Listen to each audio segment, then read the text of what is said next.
ବାଲେଶ୍ୱର ସହରର ଆଇଟିଆଇ ପଡ଼ିଆରେ ପାଳନ ହେଉଥିବା ବୈଶାଖୀ ମହୋତ୍ସବ 2026 ଗତକାଲି ଗଲା ଷଷ୍ଠ ସନ୍ଧ୍ୟା। ମହୋତ୍ସବ କମିଟିର ମୁଖ୍ୟ ଉପଦେଷ୍ଟା ଉଜ୍ଜ୍ୱଳ ଚନ୍ଦ୍ର କରଙ୍କ ସଭାପତିତ୍ୱରେ ଆୟୋଜିତ କାର୍ଯ୍ୟକ୍ରମରେ ମୁଖ୍ୟ ଅତିଥି ଭାବେ ଅତିରିକ୍ତ ଜିଲ୍ଲାପାଳ ବାଲେଶ୍ୱର ସୁଧାକର ନାୟକ, ସମ୍ମାନିତ ଅତିଥି ଭାବେ ଅତିରିକ୍ତ SP Debajyoti Das, Remuna block chairman Rajendra Raut, Kuruda sarpanch Tapas Kumar Panigrahi, ଉତ୍ସବର ମୁଖ୍ୟ ଉଦ୍ୟୋକ୍ତା ତଥା କମିଟିର ସମ୍ପାଦକ ଦିବାକର ଜେନା, ସାମ୍ପାଦିକ ତ୍ରିଲୋଚନ ଉପାଧ୍ୟାୟ, ଗଗନ କୁମାର ସେଠୀ ମଞ୍ଚାସୀନ ହୋଇ ବୈଶାଖୀ ମହୋତ୍ସବର ମହତ୍ତ୍ୱ ସମ୍ପର୍କରେ ବକ୍ତବ୍ୟ ପ୍ରଦାନ କରିଥିଲେ। ମୁଖ୍ୟ ଉପଦେଷ୍ଟା ଉଜ୍ଜ୍ୱଳ ଚନ୍ଦ୍ର କର ଶେଷରେ ଧନ୍ୟବାଦ ଦେଇଥିଲେ। ସଭା ପରେ ନୃତ୍ୟ ଏବଂ ଉତ୍ତମ ସ୍ୱାସ୍ଥ୍ୟ ପ୍ରତିଯୋଗିତାରେ କୃତୀ ପ୍ରତିଯୋଗୀଙ୍କୁ ଅତିଥିମାନଙ୍କ ଦ୍ୱାରା ସମ୍ମାନିତ କରାଯାଇଥିଲା।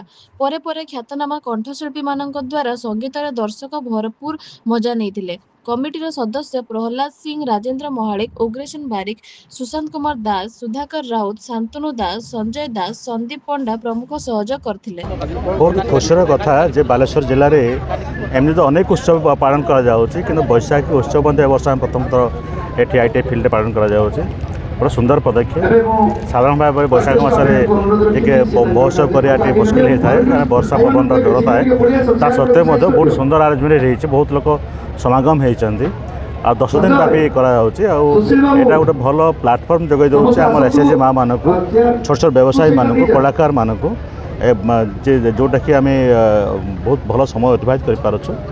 तेणु मु धन्यवाद देवी आम आयोजक बंधु मानक जो माने उद्यम नहीं कि सुंदर महोत्सव आयोजन कर। आशा करी ये उद्यम ये उत्सव अनेक दिन धरी चालू, भाईचारा बन रहू, आम संस्कृति को आम सम्मान देवा पालन करवा। बैशाख मास आम शुभ मास, प्रथम मास ओडिया मान समस्त शुभेच्छा शुभकामना चाहूँ कि आज षष्ठ सन्धार लोक मान जो उत्साह उद्दीपना अच्छी मु भावुँ या दिनक दिन बढ़ी बढ़ी चलू। आगामी 19 तारीख पर्यंत आम 2 दिन बढ़ी आनीचु एवं लोक आम देखु लोक मैंने दिनक दिन बढ़ी बढ़ी चलती बहुत मजा मजलिस कर खुशी होती, विभिन्न खाद्य सुस्वादु खाद्य खाऊँ और विभिन्न प्रकार जिनस नौ।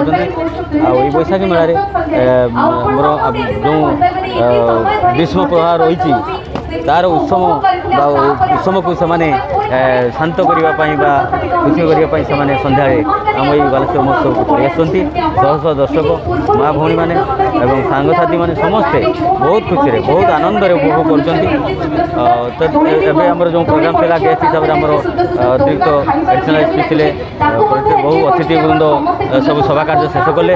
यापर पुणी आमर पुणी विभिन्न प्रकार कार्यक्रम रही, ऑर्केस्ट्रा रही, गीत रही, विभिन्न प्रकार कार्यक्रम रही। तेणु जगन्नाथ पाखे प्रार्थना करुँच कि एमती भल रखु, सुखमय करूँ, आम यात्रा सफल हो, एमती आगे चलू। 19 तारीख पर्यंत एमती कौन वर्षा न आसू, आम कौन कष्ट न दो, बाधा न दो, आम एमती खुशी सशर्म आगे आम उपस्थित हो मोर।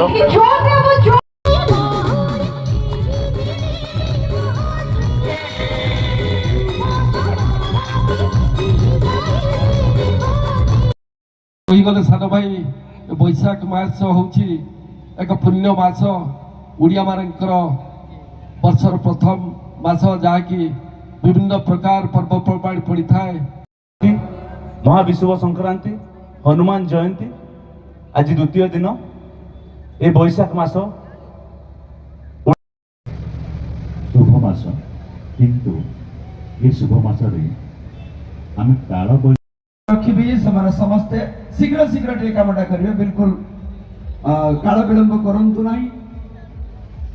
मुख्य अतिथि हाथ में अर्पण कर व्यवस्था करंतु और समस्त नबू, कारण आम मान पाखे जो माने अतिथि अच्छी से सब निज निज कर्मर सक्सेस, एथिरे तिले मात्र संदेह अवकाश नहीं। गगन थी भगवान आशीर्वाद करंतु। ये मंच भाषण देवार मंच नुहे, मुझे जानी आज यही महोत्सव